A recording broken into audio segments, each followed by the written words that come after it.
What's going on, guys? Rannerz here. Today we got our updated controller and camera settings. We got my new camera angle, the settings for that. People constantly ask me about that. And then we're going to be revising the controls, talking about, of course, contextual agile dribbling, along with a lot of other stuff. But before we get into the video, make sure to like, comment, subscribe. And yeah, so let's go.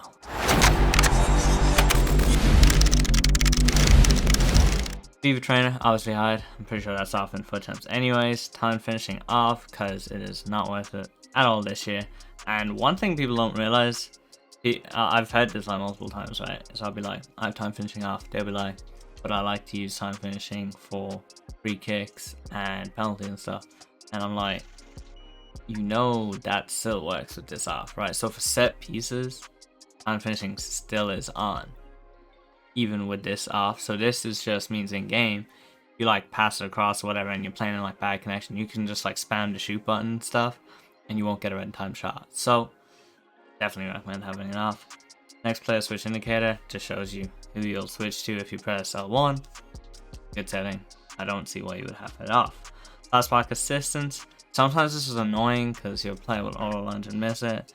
But overall, I tried it with off, and then they just don't go for so many interceptions. It's just annoying, so you need it on. When switching, air balls and loose balls, definitely the best option. If you have auto, then it just constantly switches to annoying. If you have manual, it won't do it properly for like crosses and corners, and you could be in trouble. So air balls and loose balls, definitely the way. I got back to high auto switching, move assistance, with how much it's just true balls and stuff. This is the wave. Jockey, assisted. I never get why anybody would not have it on assisted. Auto flare pass. Yes. But sometimes it bails you out because flare passes are actually perform at a higher rate than a bad turning pass or pass behind. That makes sense. Auto clearances on here. Auto shots. Yes. Player lock. I mean, I use it like maybe once every 20 games, but no reason to turn it off. You're not going to accidentally click in both sticks, so it makes no reason to not have it enabled unless you literally are never going to use it. Contextual agile dribbling. I had it on. I was raving about it, but then we took it off again. So the problem is, if you play somebody who presses you well, your player will accidentally agile dribble in midfield. And it's really easy to press, and you end up losing the ball because they won't do the right dribbling animations. They'll try RB dribble or R1 dribble, which is really bad.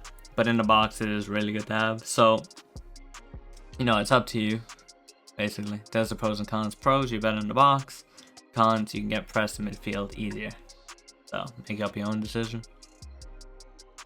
Assist headers, I have it off, but in Ultimate Team, headers don't get assisted anyway. It's always on manual, whether that's passing or shooting. So, you know, if you guys are headering the ball and you didn't know that, and like your headers are just never going to where you think they should be going, it's because they're on manual, so you really have to aim them correctly. Domestic switching, player relative. I've never even tried ball relative, and I never will. I've been doing player relative for years. I don't see why I would change. Assisted, true ball semi, and this is the wave, low-key. I tried assisted and it's kind of weird.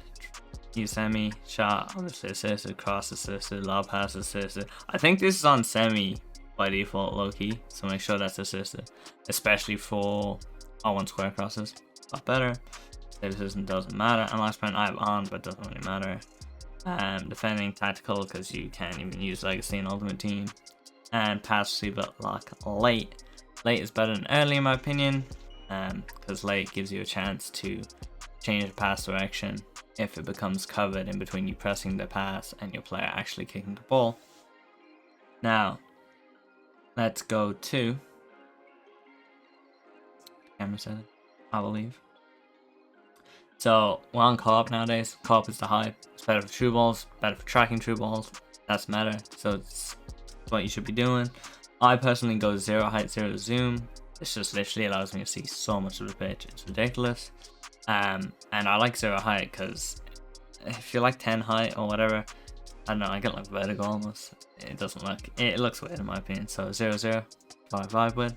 Yeah, that's the video done. Hope you guys enjoyed.